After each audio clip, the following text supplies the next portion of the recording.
So मराठीतली आणखीन एक फिल्म रिलीज झाली आहे, मामाच्या गोव्याला जाऊया, जी मी पाहिली आणि मला कशी वाटली ह्या व्हिडिओमध्ये तुमच्याबरोबर शेअर करणार आहे. पटापट चॅनलला सबस्क्राईब करा. स्ट्रगलर्स आला, जी युट्यूबवर अतिशय गाजलेली वेब सिरीज आहे, ज्यामध्ये आपल्याला कुशल बद्रिके, संतोष जुवेकर, अभिजित चव्हाण हे तिघे दिसतात आणि सीझन मध्ये वेगवेगळे कॅरेक्टर त्याच्यामध्ये एंटर झालेले आहेत. मी काही फार पाहिलेली नाहीये ती वेब सिरीज आणि मी त्याचा फार चाहताही नाहीये, पण त्याचंच एक्सटेन्शन किंवा त्याचंच कन्व्हर्जन एका फिल्ममध्ये करण्याचा प्रयत्न मामाच्या गोव्याला जाऊया या फिल्ममधनं केला जातो असं म्हणायला आपल्याला बिलकुल हरकत नाहीये.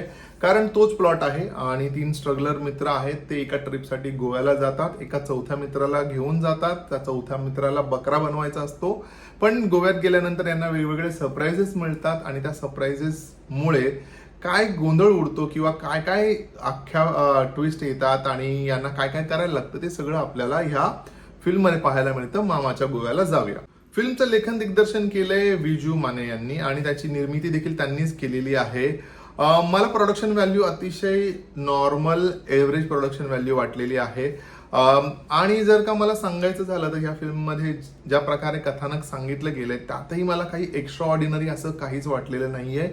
याचा अर्थ असा नाही की खूपच वाईट अशी फिल्म आहे. मी असं म्हणेन की काही काही गोष्टी याच्यामध्ये चांगल्या आहेत, पण एक मोठा प्रॉब्लेम असा आहे की हे सगळं आपण ह्यापूर्वी मराठीत आलेल्या फिल्म म्हणा किंवा हिंदीत आलेल्या फिल्म म्हणा, फिल्म्स लाईक नो एंट्री पुढे धोका आहे म्हणा, किंवा फिल्म्स लाईक गरम मसाला आहे, किंवा हेराफेरी आहे, किंवा आवारा पागल दिवाना आहे, किंवा मस्ती ग्रँड मस्ती, तर हे सगळं आपल्याला कुठेतरी म्हणजे ना बघितल्यानंतर आपल्याला तेच आठवतं. आपण हे पाहिलंय, अशा प्रकारे पाहिलंय, तशा प्रकारे पाहिलंय. कॉमेडी ऑफ एरर्स ज्याला आपण म्हणतो, हे सगळं ह्या फिल्ममध्ये होताना दिसतं.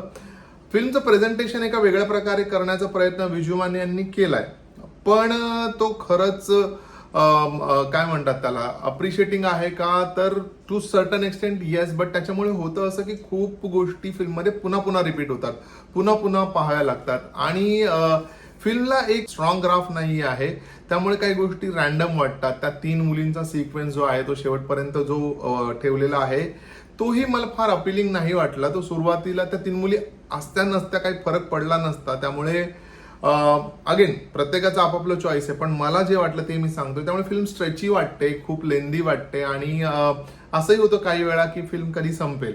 हॅव्हिंग सेड दॅट, मला वाटतं की ह्या फिल्मचा एक पर्टिक्युलर ऑडियन्स नक्कीच आहे आणि म्हणूनच फिल्म थिएटरमध्ये काही शोज हाऊसफुल देखील करते. त्यामुळे प्रत्येकाचा आपापला पर्स्पेक्टिव्ह आहे. हा माझा पर्स्पेक्टिव्ह आहे. ऑनेस्टली मी खूप जास्त रिलेट नाही करू शकलो. काही काही पंचेस मला आवडले, मला हसायला आलं, बट खूप जास्त मी फिल्म एन्जॉय नाही केली. पण या फिल्मचं जे बीजीएम आहे, या फिल्ममधले जे सॉंग्स आहेत, याच्यात ना खूप छान फ्रेशनेस आहे.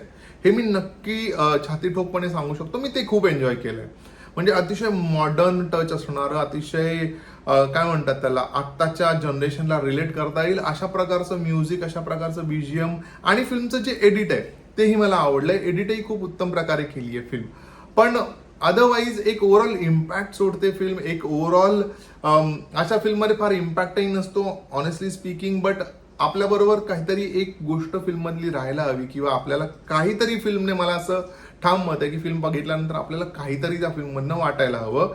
तसं होताना मला नाही झालं मामाच्या गोव्याला जाऊया. त्यामुळे ओव्हरऑल जर का सांगायचं झालं तर मी फिल्मला देईन 2.5 स्टार्स. एकदा नक्की पाहू शकता, तुमच्या रिस्कवर पहा. तुम्हाला अशा जॉनराचे फिल्म आवडत असेल तर नक्की पाहू शकता. फिल्ममध्ये काही काही शिव्या डायरेक्ट नाही आहेत, इनडायरेक्ट आहेत. सो एकदा तुमच्या चॉईसवर तुम्हाला पाहिजे असेल तर नक्की पहा.